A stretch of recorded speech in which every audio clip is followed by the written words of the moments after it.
bersih, khusyuk, dan kasih sayang. Silakan ibu-ibu tulis definisi bersih, khusyuk, dan kasih sayang menurut ibu-ibu. Bersih itu apa? Khusyuk itu apa? Kasih sayang itu apa? Karena kita guru, maka kita akan usahakan definisi kita adalah definisi yang kita pahami dengan kalimat yang benar. Subjeknya, predikatnya, objeknya, keterangannya, isi dari kalimat itu. Karena kalimat guru yang bermutu, dia benar akan meningkatkan kemampuan berpikir anak lebih tajam. Jadi kita berlatih untuk menggunakan kalimat yang baik dan benar. Silahkan definisi bersih, khusyuk, dan kasih sayang. Ya, saya definisi bersih yang saya paham ya Bu, bersih adalah kondisi diri, fisik, hati, dan pemikiran dalam keadaan suci, tidak ada kotoran atau noda. Kondisi diri dalam keadaan suci. Ya, tidak ada kotoran. Tidak ada kotoran. Ya, berarti kita harus cari tahu bagaimana kalau definisi bersih itu adalah tidak ada kotoran, suci, bagaimana caranya agar kita tidak ada kotoran gitu ya. Di fisik kita bersih, selalu bersih karena kita pengen dalam kehidupan kita selalu bersih. Maka bagaimana caranya agar tidak ada kotoran? Oke, terima kasih. Silakan. Ya, Lagi masih bersih. Kalau dari saya definisi bersih itu menjaga diri dari perbuatan, lingkungan, perkataan, dari hal-hal yang kotor. Dari hal-hal yang kotor. Nah, berarti kita harus cari tahu bagaimana perkataan yang bersih, bagaimana lingkungan yang bersih, agar kita nggak masuk ke kotor gitu ya. Bagaimana, apalagi tadi, perkataan yang bersih, lingkungan yang bersih, perbuatan dan menjaga diri. Dan diri yang bersih. Karena definisi kita bersih itu perkataan kita harus bersih, bukan ucapan jadi apa? Lingkungan kita harus bersih, diri kita harus bersih gitu. Nah, kita harus tahu indikator bersih dan kita harus tahu bagaimana mencapai ke situ. Oke, terima kasih. Selanjutnya baru 2 orang. Dari saya, bersih itu keadaan di mana suatu objek atau ruang dan juga lingkungan itu bebas dari kotoran, debu atau pencemaran lainnya. Oke. Berarti karena kita kepengen selalu bersih, kita harus bisa menjaga lingkungan kita, tempat kita dari pencemaran gitu ya Bu. Kita harus tahu pencemaran itu apa aja sih yang disebut pencemaran gitu. Kemudian bagaimana agar pencemaran itu tidak masuk ke lingkungan kita. Sip. Selanjutnya Bu. Masih baru 3, 4 lagi. Atau 5 lah, 5 aja, 2 lagi. Bersih. Menurut saya bersih definisinya adalah di mana keadaan tidak ada suatu kotoran. Keadaan yang tidak ada satu kotoran. Berarti ibu harus buat keadaan itu apa? Karena kan keadaan itu masih ini ya. Semua keadaan yang mana? Keadaan rumah, keadaan lingkungan, keadaan diri gitu ya. Oke, sip. Satu lagi berarti ya. Bersih bagian dari iman, artinya bersih lahir batin ya. Kemudian baik itu pada jiwanya, badannya maupun lingkungan atau tempatnya. Oke. Sip, alhamdulillah. Ya, ada 5 orang yang sudah kasih definisi tentang bersih. Nah, ibu-ibu sekalian, kalau kita bilang bersih, maka yang kita katakan bersih mencakup semua hal ya. Kerja kita harus bersih, niat kita harus bersih, tahapan kerjanya harus bersih, lingkungan kita harus bersih, hubungan dengan keluarga harus bersih, hubungan dengan orang tua harus bersih, hubungan dengan anak harus bersih. Jadi kalau ngomong bersih, kita bicara bersih secara utuh. Tidak hanya bersih di mata, tapi bersih yang juga mencakup sesuatu yang mungkin tidak kita lihat. Hati, jiwa, hubungan. Ketika kita mengatakan kita mau bersih, mau kita bangun, maka lingkungan sekolah kita harus menunjukkan bersih itu. Hubungan harus bersih. Tidak ada sakwa sangka, tidak ada suudzon, tidak ada merasa lebih, tidak ada merasa kurang, tidak ada merasa yang salah, bahwa itu salah. Kalau lingkungan kita mau bersih, maka hubungan kita harus bersih. Kemudian lingkungan fisik juga harus bersih. Semua barang punya alamatnya, punya tempatnya. Semua guru meletakkan barang pada tempatnya. Setelah kita pakai, pastikan kita kembalikan ke tempatnya. Tidak ada tempat yang yang berantakan.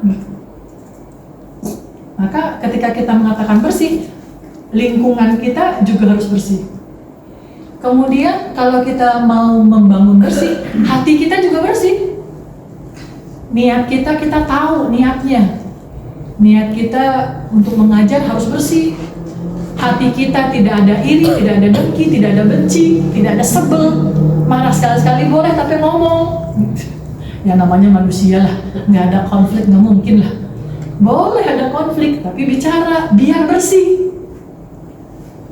Kalau kita mau bangun bersih, berarti kita harus bersih bicara kita. Bicara yang sesuai fakta, bukan asumsi, tidak gosipin orang lain. Maka bersih itu akan jadi sesuatu yang kita rasakan dan kita bangun sama-sama. Itu baru di kitanya. Kalau di anak nih, gimana ngebangun dia bersih?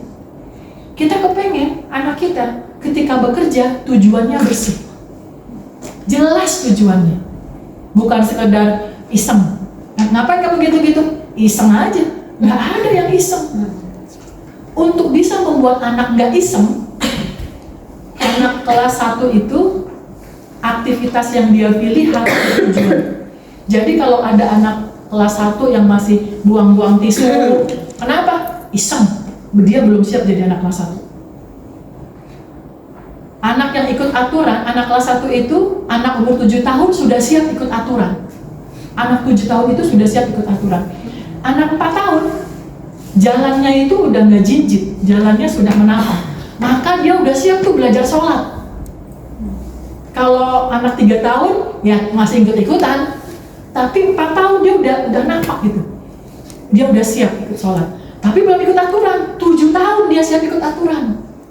Anak 7 tahun itu siap ikut aturan. Maka 7 tahun kita kuatin sholatnya itu tepat banget karena dia udah bisa main monopoli, dia udah bisa main catur, dia udah bisa main congklak. Kalau anak 7 tahun belum bisa main congklak yang aturan ya, berarti waduh ada yang bolong nih usianya nih. Mau lihat tahap perkembangan anak, lihat dari aktivitasnya. Anak 7 tahun tuh aktivitasnya sudah bertujuan. Nggak ada yang baru sana lari sudah sana ngapain, pokoknya lari aja, nggak ada. Itu belum siap itu. Bagaimana anak yang belum siap? Berarti kita harus bangun kemampuannya. Nah, jadi kita kepengen mereka bertujuan ketika bekerja. Makanya kalau di sentra mana? Di sentra di TK itu banyak mainannya karena kita kepengen awal dia nggak ada tujuan, tapi ketika mainnya berkali-kali dan sering, akhirnya dia akan bertujuan. Ketika dia pertama ngelihat air, dia hanya mau buangin airnya. Tapi ketika dia sudah ketika berkali-kali dia main air itu, dia tahu, oh ada botol, saya masukin air ke botol aja ya. Oh ada dirigen. Maka saya mau menuhin tuh dengan menggunakan udah bertujuan tuh. Nah, ibu-ibu harus cari gimana caranya membuat anak-anak, kan dari sebelum 7 tahun sudah ada ya, udah di sini ya. Bagaimana caranya membuat anak-anak itu bisa bertujuan? Karena kalau diceramahin nggak bisa. Anak umur 3 tahun, 4 tahun, oke anak-anak semuanya harus bertujuan. Tentukan niat kalian, ya. Tinggian kali, susah. Nah, anak 1 tahun, 2 tahun ditolong 1 tahun 2 nggak punya tujuan. Makanya anak playgroup yang belum bertujuan nggak bisa main balok. Dia akan lemparin baloknya. Tapi yang udah siap bekerja, dia akan bangun baloknya walaupun sederhana. Di balok itu tahapannya ada 10. Jadi nanti kita ngelihat tuh setiap hari, udah sampai tahap mana tuh dia ya? 1 tahap bisa berapa bulan itu? Dan itu mereka nemuin sendiri. Nah, jadi membuat mereka bersih niatnya, membuat mereka bersih cara kerjanya, membuat mereka bersih produknya. Itu tujuan kita dan itu yang harus dibangun. Biar nanti ketika dia dewasa, dia akan juga bersih dalam aktivitas dalam tingkah lakunya. Kan kita kok pengen anak-anak murid kita kalau saat dia jadi alok nanti bersih kerjanya, bersih saat dipilih, bersih saat dia memimpin, bersih produk masukan-masukannya. Dan itu dimulai dari kita. Dan membangun kebersihan anak yang tidak kelihatan nggak akan bisa dibangun kalau lingkungan kita tidak bersih. Jadi pertama lingkungan fisik dulu, baru nanti dia akan masuk ke ini. Cara guru merancang juga harus bersih, rapi. Oke, anak kelas usia segini tahapannya ini, anak usia segini tahapannya ini. Oke, berarti kita ngebuat dia biar understanding, biar dia adaptable di usianya bagaimana ya. Jadi bersih itu ciri khas Islam itu sebenarnya bersih ya. Iya. Yang wudunya, yang mandinya, sholat itu harus dijaga pakaiannya, tempatnya. Islam itu membangun kebersihan banget sebenarnya. Jadi kalau orang Islam nggak bersih, aneh. Kalau orang Islam tidak masuk ke hatinya untuk jaga kebersihan, aneh. Jadi Islam itu bersih banget. Nah, tinggal kita gimana caranya biar anak-anak itu benar-benar bersih. Indikator pertama, ketika makan dia buang sampah pada tempatnya. Kalau dia ada tempat sampah, dia akan pegang. Kalau enggak, masukin kantong atau tasnya. Itu indikator capaian pertama sebelum dia masuk ke level lainnya. Kalau masih ada anak yang buang sampah, kemudian habis makan dia naruh sembarangan, kita berarti harus ngelatih lagi nih, memastikan, diingatkan, oke, teman-teman kita sudah selesai, atau cara ngebangunnya juga memastikan tempat belajar kita rapih kembali sebelum mereka pulang. Biarkan anak-anak yang merapikan. Kalau mereka sudah terbiasa merapikan kembali, cara kerjanya juga akan rapi.